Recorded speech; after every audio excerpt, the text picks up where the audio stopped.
Kegagalan seringkali dipandang sebagai sesuatu yang harus dihindari. Ia datang membawa perasaan kecewa, malu, dan bahkan putus asa. Namun, jarang sekali kita berhenti sejenak untuk bertanya, sebenarnya, apa yang terjadi di dalam otak kita ketika kita mengalami kegagalan? Pertanyaan ini penting karena cara kita memaknai dan merespons kegagalan sangat dipengaruhi oleh bagaimana otak kita memproses pengalaman tersebut.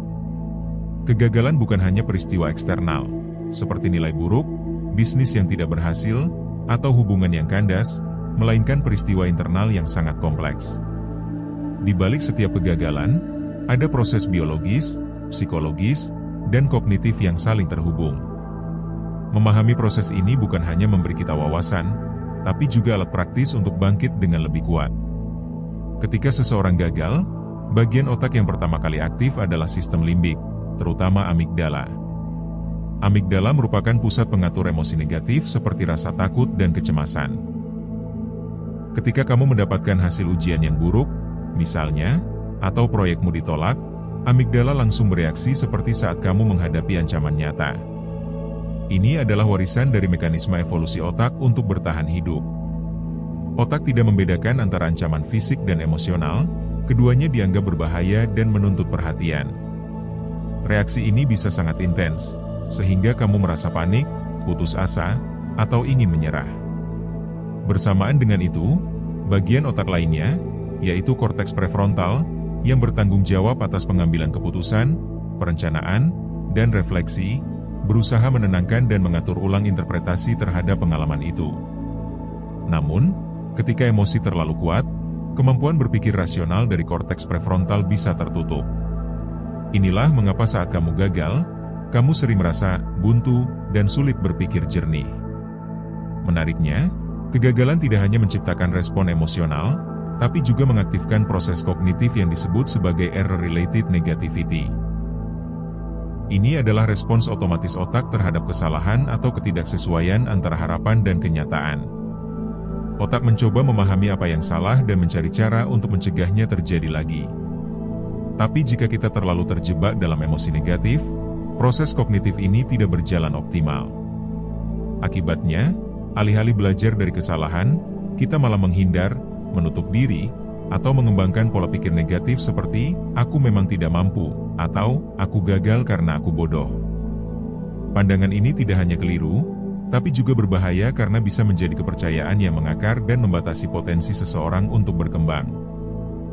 Selain itu, ada mekanisme pertahanan diri dari otak yang juga muncul secara otomatis. Salah satunya adalah penolakan realitas, atau dalam istilah psikologi disebut cognitive dissonance. Otak tidak nyaman dengan ketidaksesuaian antara citra diri positif dengan pengalaman gagal. Maka, ia mencoba merasionalisasi kegagalan itu, menyalahkan faktor luar, atau malah menyangkal bahwa itu benar-benar kegagalan. Meskipun ini bisa meredakan rasa sakit sesaat, dalam jangka panjang hal ini menghambat proses belajar yang sejati. Sementara itu, bagian lain dari otak yaitu hippocampus, yang bertugas menyimpan dan mengolah memori jangka panjang, akan mencatat peristiwa itu sebagai pengalaman traumatis jika tidak diproses dengan baik. Ini membuat kita cenderung menghindari situasi serupa, karena otak mengasosiasikannya dengan rasa sakit.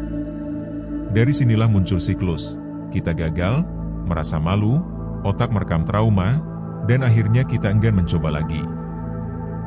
Namun, kegagalan tidak selalu harus berakhir seperti itu. Berbagai penelitian dalam bidang neuropsikologi menunjukkan bahwa kegagalan justru bisa menjadi momen krusial untuk pertumbuhan kognitif dan emosional, asalkan diproses dengan benar. Kuncinya terletak pada bagaimana kita memaknai kegagalan itu. Ketika seseorang memiliki kemampuan untuk merefleksi, menilai dengan jujur, dan menyusun rencana perbaikan, korteks prefrontal akan lebih aktif. Aktivasi ini memperkuat jalur saraf yang berkaitan dengan pengambilan keputusan, kontrol emosi, dan fleksibilitas berpikir. Dengan kata lain, otak belajar melalui kegagalan, bukan hanya dari segi isi informasi, tapi dari segi mekanisme pembelajarannya sendiri. Otak menjadi lebih kuat bukan karena kamu berhasil terus, tapi karena kamu terus melatihnya untuk belajar dari yang tidak berhasil. Untuk itu, kita perlu memahami strategi ilmiah yang bisa membantu otak memproses kegagalan secara konstruktif. Salah satunya adalah dengan melatih kesadaran penuh atau mindfulness. Mindfulness melibatkan aktivitas sadar saat merasakan emosi, tanpa langsung menghakimi atau menolaknya.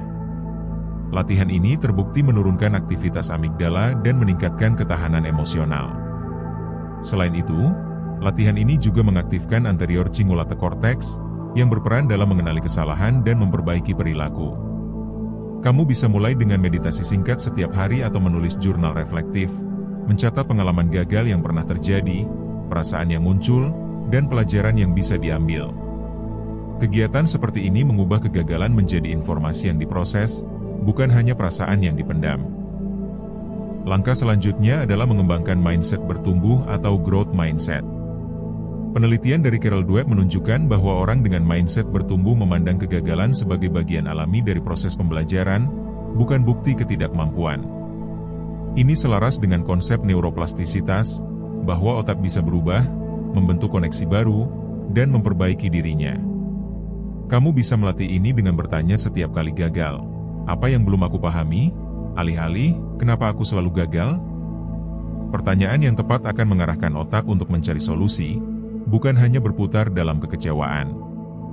Selain itu, penting juga untuk berlatih belas kasih terhadap diri sendiri. Penelitian menunjukkan bahwa orang yang bersikap lebih ramah terhadap dirinya saat gagal cenderung memiliki motivasi yang lebih kuat dan daya tahan yang lebih tinggi. Ini karena mereka tidak menghabiskan energi mental untuk menyalahkan diri, tapi mengarahkan energi itu untuk memperbaiki. Dalam praktik sehari-hari, ada beberapa hal yang bisa kamu lakukan untuk melatih otakmu menghadapi kegagalan dengan cara yang sehat. Pertama, biasakan membuat refleksi singkat setelah mengalami hasil yang tidak memuaskan. Tanyakan, apa yang berjalan baik? Apa yang kurang? Apa yang bisa diperbaiki? Kedua, mulai kenali dan ubah narasi batin negatif seperti, aku tidak mampu, menjadi, aku sedang belajar. Ucapan ini bukan hanya motivasi kosong, tapi instruksi yang secara literal memengaruhi arah kerja otakmu. Ketiga, ciptakan lingkungan yang mendukung. Otak sangat dipengaruhi oleh konteks sosial. Lingkungan yang menerima kegagalan sebagai bagian dari proses justru akan memperkuat keyakinan bahwa kita boleh belajar pelan-pelan tanpa takut dihakimi.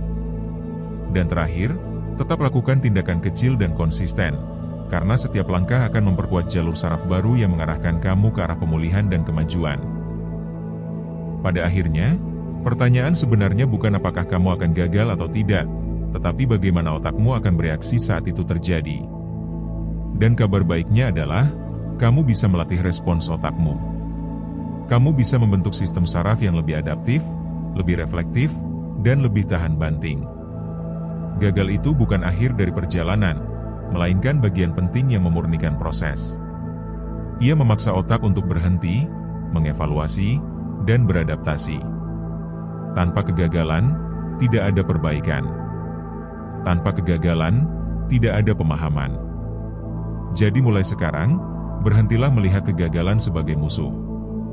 Lihatlah ia sebagai pelatih pribadi yang keras namun setia, yang membentuk kamu menjadi versi terbaik dari dirimu. Jangan buang energi menyalahkan dirimu atas kegagalan.